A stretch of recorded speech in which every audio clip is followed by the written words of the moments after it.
What's up, friends? Welcome into another episode of Tables, Tailgates, and Top Loaders. So happy to have you all aboard for this episode. I am your host, as always, TB. Thank you very much for stopping in and checking out the 3Ts. Have a lot to get to, but we're going to do things a little bit differently this week because we are on a bye week. So I figured, hey, let's mix it up a little bit. Let's have some fun. Let's do some stuff a little bit out of the norm. There are a couple news items I do want to hit before we get into it. We're going to start with the cardboard enthusiast. Card marks, how the heck are we feeling? It is a big week if you are a fan of basketball collecting because this is the debut of 2025-2026 Topps Basketball. It comes out this Thursday, October 23rd, and it's pretty buzzy. I got to tell you, it's pretty buzzy, and I haven't collected basketball cards since I was a little kid, since the early 90s. I don't want to say little kid, but, you know, probably, 13, 14 years old when I was really getting into collecting, and I loved collecting Topps basketball cards, the NBA hoops, the Skybox basketball cards, all that stuff with Jordan and all those guys. That was my jam. That was my wheelhouse. I loved it. For some reason, once Jordan retired, I didn't really get into collecting, or I didn't continue to collect basketball cards too much. But I got to tell you, folks, I'm looking at this Topps release that's coming up Thursday, and I keep diving a little deeper into this release, and I don't know. It's giving me the feels like I might want to dive in. I did miss the pre-order, but they are going to be releasing some more product on Thursday. This is when everything drops. There's a lot of variations. You got your hobby boxes. You got your jumbo hobbies. You got your megas. You got your value boxes. This product's going to be produced to the absolute moon. But I got to tell you, I am starting to maybe have a lot of interest in this thing. This is the first licensed Topps basketball product since the 2009-2010 season. And if you are a collector of Topps baseball, I have talked about this before, but if you've seen the 2025 Topps baseball card Series 1, Series 2, and soon to be released update, the basketball release coming out Thursday is going to have almost the exact same look. The design of the base cards is going to look very similar, and a lot of the inserts, which we'll talk about here in a minute, they take similar spins of some of the inserts baseball has done. But I got to tell you, I like it. I think not only is it look pretty cool, I think they're playing it. I think they're going to do a good job on this. I actually have high hopes for this product. Now, this is going to be a 300 card base set, and I was looking through the base set, looking through the list, looking through the checklist. And while I don't know too much about the current NBA product, I don't watch too much. I did watch some of the playoffs at the end of last season, but my kids are digging it. They're into it. They are starting to follow it. So I'm thinking, well, maybe I will try to dive back in. But the base set, like I said, 300 cards, and the last 20 are actually retired superstars, like retired really good Hall of Fame players. Like there's some pretty cool players on this checklist. Some of the players I used to love watching: Allen Iverson, Magic Johnson, Carmelo Anthony from this, the one championship I got to watch for the Syracuse Orangemen back in the day. Good old Carmelo. But you have Larry Bird, Shaquille O'Neal, you have Tracy McGrady, John Stockton, Spud Webb. I mean, some of these guys are pretty cool. Isaiah Thomas, which I couldn't stand being a Bulls fan back in the day, but, I would love to get my hands on an Allen Iverson card. That would look awesome. But yeah, I'm checking this product out, and I think it has the ability to be pretty good. Some of the issues that I see, just like all Topps products, there's going to be a ridiculous amount of parallels. I mean, ridiculous. But you have to understand that this is their time to shine, right? And I think they're going to market this product for literally everybody. So taking the license over is a huge deal. Like I said, it's been, 16 years since they've had the rights to put logos on the players for these cards. Last year, we saw some not too nice Topps releases for basketball product. They just look terrible. You did have Victor Wembanyama, who was signing autos in some of the Topps releases, but there was no Spurs logos. There was nothing to show you that he was on the team, and the cards just look terrible. They look terrible. So I think they released Cosmic and some other different variations, and the products just look terrible. But this, I think they're pulling out all the stops, and I think this product is going to be pretty good. And no matter what your price point is, I think you can get your hands on these cards. So it's going to be very similar to Series 1 and Series 2 for baseball. And don't think that's a bad thing. And people are out there going crazy about this. Oh, it's printed to the moon. Yeah, well, look, Topps is getting back in the game for basketball rather. And I think it's a smart play. You want to be able to have everyone who wants to get their hands on it, get their hands on it. And I think it's a good thing. But some of the inserts, I really do think some of the inserts are pretty cool. They have a home court insert, which is very similar. If you follow baseball, the baseball releases, baseball has a home field advantage card. So they take the player, they take the city that they're associated with, and they put some sort of logo or picture that would let you know, hey, this is the city that they're with. I love these cards. And then they're doing the same thing for basketball. So it's called a home court insert. For example, Victor's got his Spurs card there that shows a picture of the Alamo behind him, and it also shows a UFO kind of floating on top of the card, obviously because his nickname is the Alien. And these just look really cool. I think they're going to be good chases that people are going to want. I guess these are coming in one every 2,400 hobby packs, and then one in every 400 jumbo hobby packs. So pretty tough pull. Another big one, the numbered variation parallel. Baseball also had this one as well, and I love this idea. Like I said before, there's tons of parallels, tons of variations, but this is a numbered parallel that's associated directly with the player's jersey number. So, for example, if you are talking about Victor, the card has a outline that is the number of the player. So for Victor, it's got ones all over the border. And obviously with him being one, there's only one card. Now LeBron has one as well.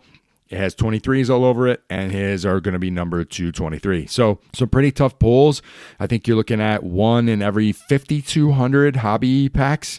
So that's crazy, but these are huge case hits, and I think it's a really cool product. Sticking with Victor, like this is his first, he's exclusive to Fanatics, and obviously Topps and Fanatics are pretty much the same thing now. Fanatics owns Topps, so this is Victor's first licensed autograph. Pulling his cards now, it's gonna be a pretty big deal. Some of the other stuff I liked, the 45th anniversary Real One autos that are on the Topps loves to do these throwback cards, and I think they're some of my favorites. So they stamp a 45th anniversary sticker or stamp on the upper left corner, and this is reflective of the 1980-81 season Topps design. So I love when they do this.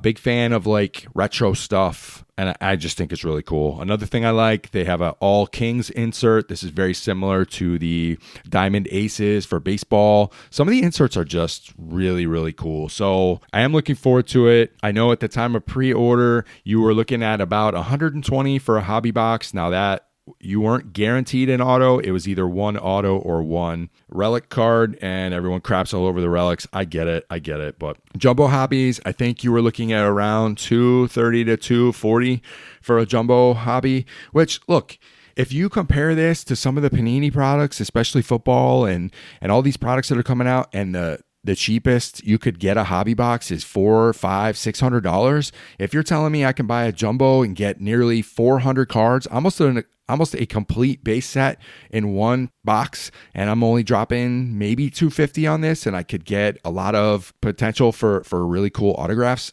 I might take a jump on this. I think it's going to be good.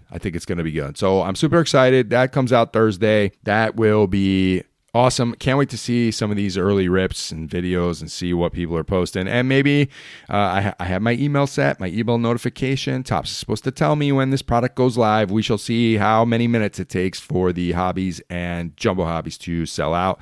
But maybe your boy's going to drop an order and try to grab me a box. I managed to jump back in with the Topps update for baseball, and I'm looking forward to that. Apparently that got pushed. Nobody said anything about that. Apparently that got pushed all the way into the second week of November, which kind of sucks, but I see what they're doing. I really think they're clearing everything out of the way for NBA basketball. That's coming up Thursday.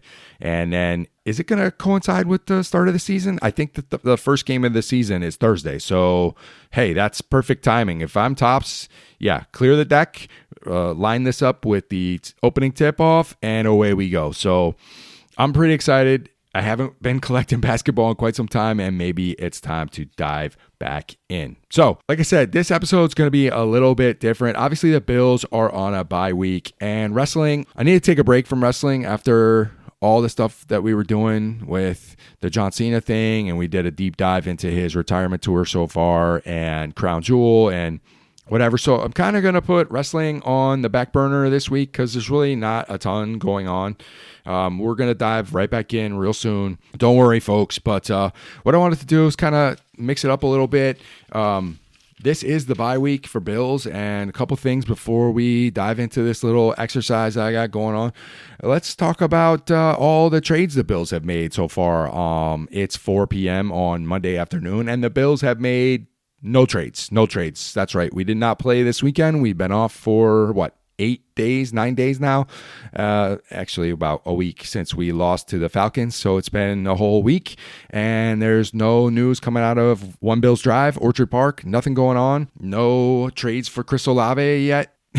We're hearing all sorts of rumors of who this team is supposed to be linked to, and there's all sorts of players allegedly available for trade. The Dolphins are in chaos, so they're talking about Waddle being available. How do you all feel about Jalen Waddle being a Bill? I say if he is available and the Dolphins are dumb enough to trade him within the division, I think he would be just as great an option as the Chris Olave idea that I love. And so the Bills have done nothing. I don't know what they're waiting for. I understand that the trade deadline is coming up in another 2 weeks, 2.5 weeks, something like that. But you had the bye week. Get the guy in camp, get him in your building, and let's roll because things ain't going to get easier. I know we have the Panthers coming up this Sunday, 1 o'clock. Thank God. It's a 1 o'clock kickoff. I'm super excited for that. And I'm going to drop the game preview versus the Panthers probably later this week. You'll probably see that come out Thursday or Friday. But yeah, I mean, after that, we got the Chiefs coming to town. So if you're going to make a move, I would have loved to have him kind of, whoever that player is, whether it's a wide receiver, a cornerback, a safety, whomever you want to bring in, it would have been nice to have them dive into your playbook, get him in your building, start practicing during this off week, and then kind of slow play it a little bit for this Carolina game. Look, I don't want to overreact to losing 2 in a row. Side note, quick side note, social media, if y'all have been on social media in the last week, over the weekend, as the NFL world continues while we're on a bye, if you are on social media checking out anything Bills related, oh my God, it's like the sky is falling and we're doomed and we're the worst team in the league. And, I can only stay on and I can only look at so many negative posts and nonsense from Mafia members, Mafia guy. I love you all, but what? Y'all need something else in your life. Go take a walk, go see a show, go to the movies, I don't know. Go to a zoo, do something because y'all are sitting on social media and just crushing everybody and everything's doom and gloom and the sky is falling and it's just awful. It's awful being a Bills fan listening to other Bills fans. I'm sorry, I love you all, but you all are freaking ridiculous. Y'all need to take a deep breath. There's reasons for optimism. Yes, there's reasons for pessimism. You all can choose which side of the spectrum you want to be on. I can't operate there anymore. I used to live in the pessimistic side, and it's just so defeating and demoralizing, and it's just a terrible negative place to be. And you just feel like crap when I don't know. Y'all need to make a decision what kind of fan you want to be. And I'm not crapping on you either way, but I don't know. I get it. This team is so important to me too, but man, we all need to go find some other hobbies too, in addition to loving this team because I don't know. I can only stay on this social media stuff for so long, and that's ridiculous. So, but yeah, as I was saying, there's all these rumors right now about players available for trade and what are we going to do? And I was really hoping the Bills would have something done real quick after that loss. Y'all know what you need. And we've talked about it so many times. Safety, cornerback, wide receiver, maybe another linebacker if the Milano thing is going to be a long-term issue. We're already hearing that Jordan Poyer is going to be activated, and he's probably going to be maybe the starting safety instead of Rapp because Rapp is just train wreck right now. So Jordan Poyer, you want him as your starting safety? I don't know. Maybe can't be any worse at this point. But cornerback, we've talked about Trey White and Christian Benford for forever. Terrell Bernard, he's been kind of disaster so far. Matt Milano's hurt. Dorian Williams is, oh, God. There's so many holes in this team. And then we talked about wide receiver time after time, game after game, and how the offense takes, these huge, long drives and chunks of the game off. And look, I hope they all had a nice break. I hope that Joe Brady and McDermott and Bobby Babich really decided to take a good, hard look at this team and what our needs were and what needed to be addressed. And they, gave their wish list to Brandon Beane, and he is working the lines, working the phones, working the magic as we speak, because a trade absolutely needs to be made. It needed to be made. I kind of disappointed it hasn't happened yet, but we shall see what happens. So what do we want to do on this bye week? I don't want to sit here and I don't want to pull up articles about how the Bills are screwed and this, that, and the other. What I wanted to do, and keeping with this theme of bye, I wanted to see and take a look at some of the players and some of the trades the Bills have made over the years. Some of the players the Bills have decided to say goodbye to over the last 20 years of their storied franchise. I thought it'd be fun to kind of see, hey, did this deal work out? Was this a good thing? Was this a bad thing? With all this talk surrounding the trade market now, I thought it might be fun to do. So where did I start? I got in the DeLorean and I headed all the way back to 2003. That's right. If y'all remember a great wide receiver by the name of Peerless Price, he was one of my favorites. He was one of my favorites. He was coming off a monster season where he had 94 catches and 1,200 yards receiving. He was a beast. So what did the Bills do? They decided, I think they put the franchise tag on him, which was crazy back in 2003. What did they decide to do? Because they were so cheap, they didn't want to pay him.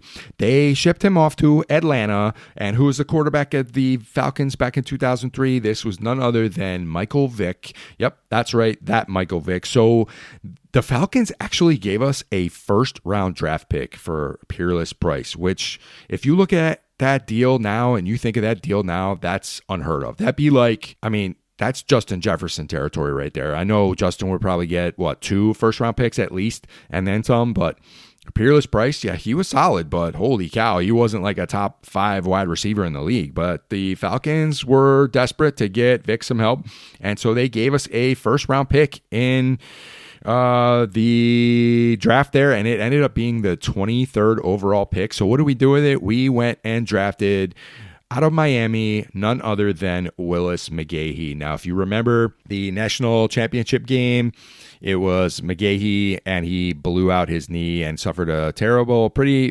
catastrophic knee injury. So what the Bills do in their infinite wisdom back in 2003, they decided, hey, well, that sounds like a great idea. Let's draft this guy who's not going to be able to play for an entire year. And so they drafted McGahee, and he then proceeded to sit the entire season. And he was fine for us. Like, I really enjoyed watching him play when he was on the field. Yeah, I don't know. That deal, win, loss, I guess it was fine. We weren't really going anywhere at the time. But yeah, so that was definitely an interesting one. I would say we probably won that deal because Peerless Price really didn't do much of anything on the Falcons, and McGahee turned out to be Hi. So then we fast forward. This is another one I kind of saw and I was like, oh, this is crazy. 2009, we had, everyone knows and remembers the awesome left tackle Jason Peters. This guy was a freaking beast. I don't remember growing up in my 20s really knowing too many left tackles. Like, it wasn't a thing that I really focused on, I guess. But Jason Peters was recognized throughout the entire league as being probably one of the top 3 left tackles in the game. This guy was a freaking stud. And the Bills didn't want to pay him either. You're going to see a trend here. So they traded him to the Philadelphia Eagles. Now, what did Philly give up for Jason Peters? They gave us a 1st, a 4th, and a 6th round pick for Jason Peters. Now, the 4th and the 6th kind of turned into nothing. And so what we did, we ended up drafting Eric Wood, who was a center, with our 1st round pick. Now, Eric Wood, I love Eric Wood. Eric Wood is probably one of the guys I would consider getting a jersey for. Some of these older historic Bills. I think he's great. I think he had a great career with the Bills. Unfortunately, he never won anything. And even worse, he had to retire because of a neck injury, and that kind of just derailed what was a pretty solid, pretty pretty great career. But Jason Peters for Eric Wood.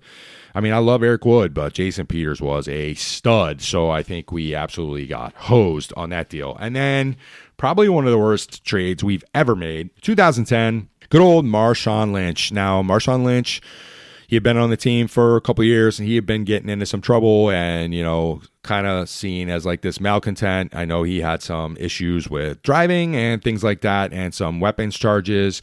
So he wasn't really looked at too favorably. So here comes the Seattle Seahawks and Pete Carroll. If you remember this, Pete Carroll was after Lynch, and he wanted the Bills to trade him to Seattle so badly. And so you think, oh, this is going to be, we're going to get a good deal out of this. Nope. We got a 4th and a 6th round pick. The 4th was in 2011 and the 6th was a whole year later in 2012.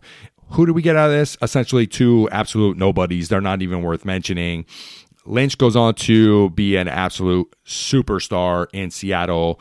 He coins the phrase beast mode. You want to talk about iconic moments in Seahawk history. Just the creation of beast mode. He goes on to score over 60 touchdowns for the Seahawks, rushes for over 6,000 yards, wins a Super Bowl, becomes the 4th best rusher of all time for Seattle. Bills, you did terrible on that deal. That was atrocious. You should be ashamed of yourself. That was an absolute train wreck and a red flag, red letter on the trading ledger books of the Buffalo Bills. So just a disaster, just an absolute freaking disaster.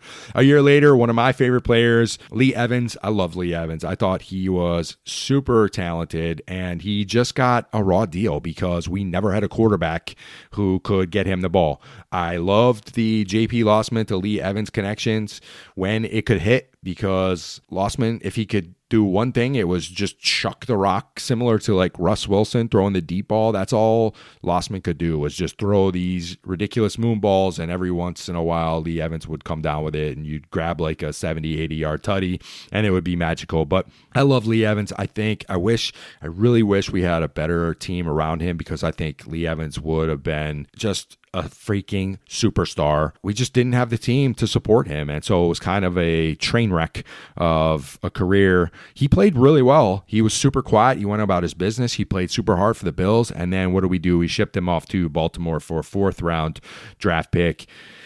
That ended up being another absolute nobody player we drafted by the name of Ron Brooks. He was a cornerback, and he was fine. He's just like kind of a journeyman backup cornerback.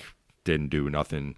So I don't think that deal really helped either team. Evans didn't do anything for the Ravens, and his career was kind of over at that point. But that deal was probably a wash. I mean, we only got a 4th rounder out of it, and yeah, just sad, because looking back, like I said, Lee Evans was one of my favorite wide receivers to watch. And it's crazy if you think about it. That was only, 14 years ago? So not too terribly long. 2013, I found another one. We traded linebacker Kelvin Sheppard. Do y'all remember this deal? We traded Kelvin Sheppard to the Colts. This was 2 days after the NFL draft. We traded him to the Colts for another linebacker at the time, Jerry Hughes. Now, Jerry Hughes was like supposed to be this problem child over with the Colts, and I don't know. There were a whole lot of red flags and warnings associated with Jerry Hughes. Well, he comes over to Buffalo and he switches to D-end, and he becomes one of the most successful pass rushers for the Bills in team's history. Obviously, he wasn't Bruce Smith, but he played quite some time for us. And and the other key to this deal, moving trading Sheppard to the Colts and bringing in Hughes, moving him from linebacker to defensive end, this allowed us to play our brand new drafted linebacker, Kiko Alonso, I was so freaking high on this draft pick. It was awesome, and we wanted to start him at linebacker, and now here's an opportunity for him to slide right in there. So Kiko, I loved watching Kiko play. He was one of my favorite linebackers, but how far did that go, folks? That lasted a whopping 2 years, because then we decided to ship Kiko Alonso off 2 years later, 2015, to the Eagles. And who do we get? We got LaShawn McCoy in one of the craziest trades you will ever see. I don't know to this day why the Eagles decided to do this deal. It was nuts. Absolute nuts. McCoy was an absolute beast. He came over to Buffalo and was probably one of the only bright spots on this roster for a few years. Kiko really didn't do much. He had a lot of injury history, and he kind of flamed out real quick. So, yeah, we definitely won that deal. As much as I was shocked to see Kiko go, but getting LaShawn back in that totally lopsided trade was pretty awesome.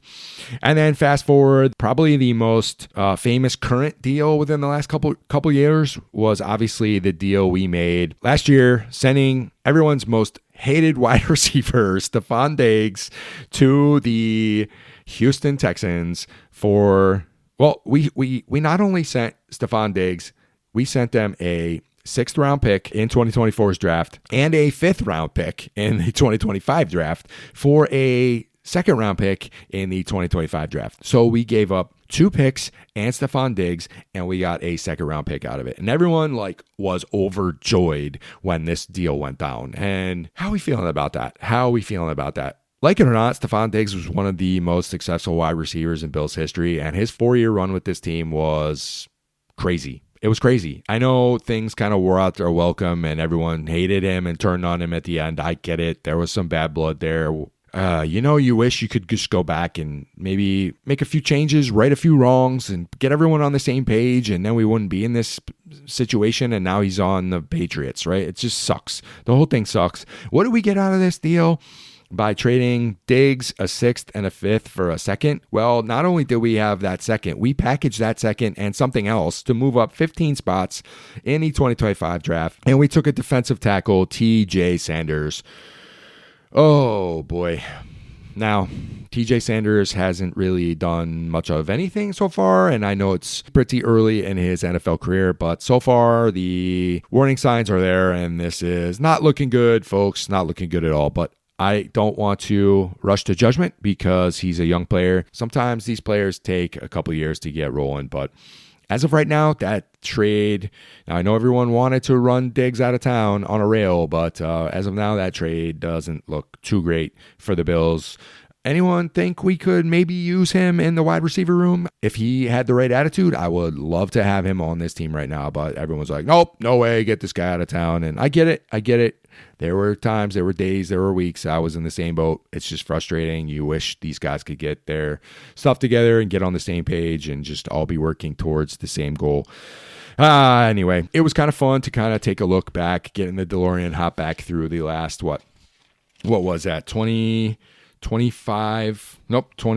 years of Buffalo Bills trade history. Sometimes we win, sometimes we lose, but it's definitely interesting to go back and see years later, hey, did these trades work out for us? Were these good deals, bad deals? What do we end up getting? Because now we're right back in that situation, right? We obviously have so many holes on this team, so many areas, so many needs that we need to fill. Who can we include in some of these trade offers? Everyone's like, oh, we can't trade draft capital. Well, really, look at it. Look at the players we've drafted recently. It's been pretty bad. And the players that we are counting on to be a huge help to this roster, have any of them actually stepped up and helped so far? The only one so far out of this draft class that's even remotely helping is Deion Walker. Now, that guy is an absolute stud. Now, if he continues to progress, that's going to look like a steal, an absolute steal. We drafted Maxwell Hairston, and he's hurt. Hopefully his window to return to practice is open this week and he can get back on the field. I want him on the field for the Chiefs game. Are you kidding me? You're going against Rashee Rice and the speed that they and who's the other guy? Worthy. You need as much speed on the field as you can. So you better activate him now. But like some of these other guys that we're drafting, we're not hitting. So my idea, if you need to throw a 2nd rounder, if you need to throw a 3rd rounder, and to go get some proven veterans, some proven young guys that we can extend after this season or next season, let's do it. I don't care because we suck at drafting. Brandon Beane, you have a pretty bad track record of drafting. You sit here and you hang your hat on being able to draft Josh Allen. Well, it's like finding a unicorn. Congrats, you got lucky. But how often does that happen? Because you also passed up on player after player. I get it. You drafted Josh Allen and you should get credit for it, but your track record on other alleged superstars in the making has not been too good. So yeah, if the option is on the table to trade draft picks to go get proven players to fill some of these holes, I am on board. Absolutely. And I don't care what it takes, because looking back through some of the most recent Buffalo Bills trades through the last 20 some years, some win, some lose. So just go for it. Like, we don't have too many more years with Josh in his prime. Do whatever you can. I don't care if we're sacrificing 3, 4, 5 years from now. If you have a chance to put a Super Bowl caliber roster together, and maybe we don't, maybe we just need to be honest about where we are, but we're going to make the playoffs, folks. Just chill out with that. We're going to make the playoffs, and if things start to go right and we get everybody on the same page, we could still make a deep playoff run. So make the pieces, make the moves, go get the pieces you need right now. Send a second, send a third. If it's the right player and it costs us the first, who cares? Let's go for it. Go for it. I am all in. I don't care what it takes. Let's do what we have to do. At least try. There's nothing worse than sitting here with a roster has 50 billion holes and y'all ain't going to try. So I am all in the boat of whatever it takes. Let's go get a wide receiver. Let's go get a cornerback. Let's go get a safety. Let's do what we can to churn this roster into the best possible version of ourselves. There you go, Sean. That's what we always want to talk about. This is where we come to be the best version of ourselves. Well, the team is not the best version of itself, and it hasn't been in quite some time. So do what we can to get everybody back on that road, everybody clapping at the same time, all in unison, and we're going to, put the pedal to the metal and turn this second half into the season into a lot more victory Mondays moving forward.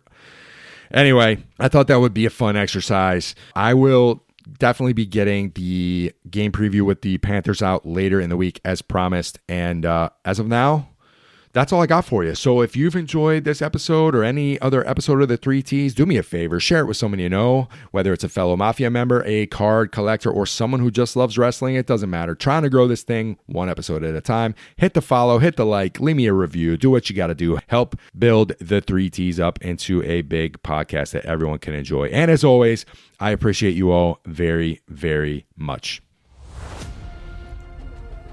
So until next time, whether it's ripping packs, breaking tables, or dropping elbows, keep doing what you love. And as always, go Bills.